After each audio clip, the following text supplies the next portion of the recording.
Oh, dang. Oh well.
Yes, let's go!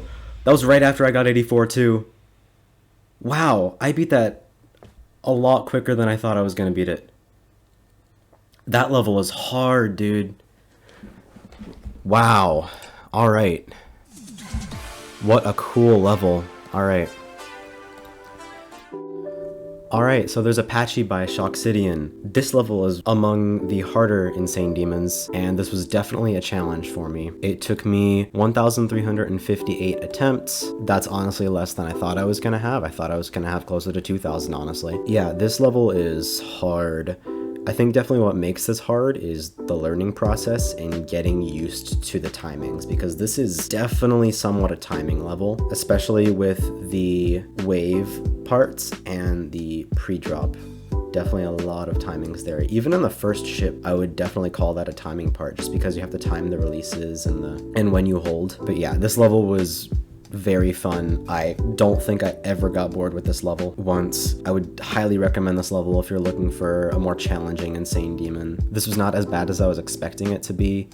This was very fun, very enjoyable, and it provided a challenge for me too. So let's talk about the gameplay. So the pre-drop gameplay is very consistent. The cube is not that hard. The ship, as I mentioned previously, you have to time the releases and when you hold. Overall, it's not that bad. The ball, you have to set yourself up with the timings in a way that you don't die to clicks that come afterwards. As an example, with the pink orbs, you have to hit those immediately, because if you hit those too late, then you will fly into the structure that you're supposed to land on.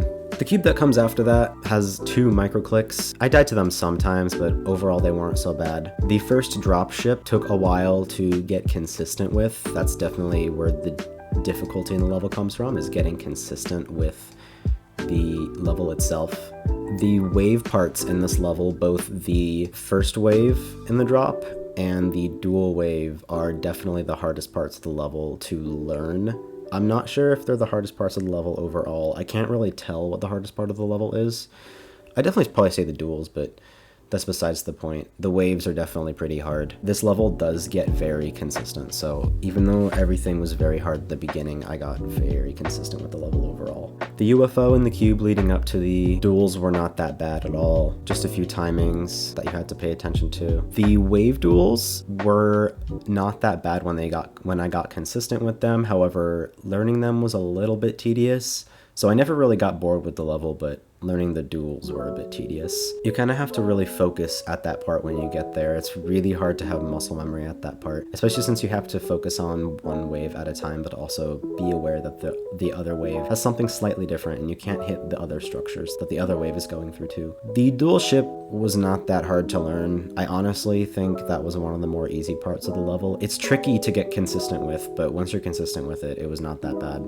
I only died to that part like 3 times, and yeah, I wouldn't say they're that hard. The rest of the level is mainly a bunch of timings and focusing on what you're doing, and I only died to 84 once just because I clicked the UFO too late, so that wasn't even that hard of a part. I just choked. But yeah, Apache by Shocksidian, great level. The decoration is static, but it's full, and I honestly think it fits the style of the level very well, especially with the Boom Kitty song. Love the song. But yeah, I very much enjoyed this level, and I am glad I did this level because it definitely helps me with my overall timing and nerve skills. So if you want to get better at timings and nerves, then definitely go for this level. There's a lot of skill in this level too, so I'd say this is very overall. Oh, by the way, I did this level because of the GDDP. This is my first Amber tier level too, which is really cool. I am trying to get into as much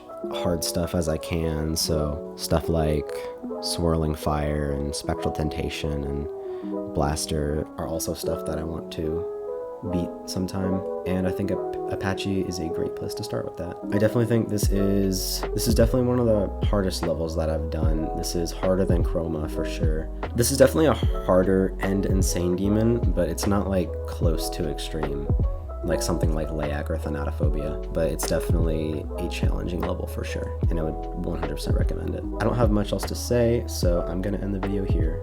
Thank you so much for watching, and I'll see you in the next one. Goodbye.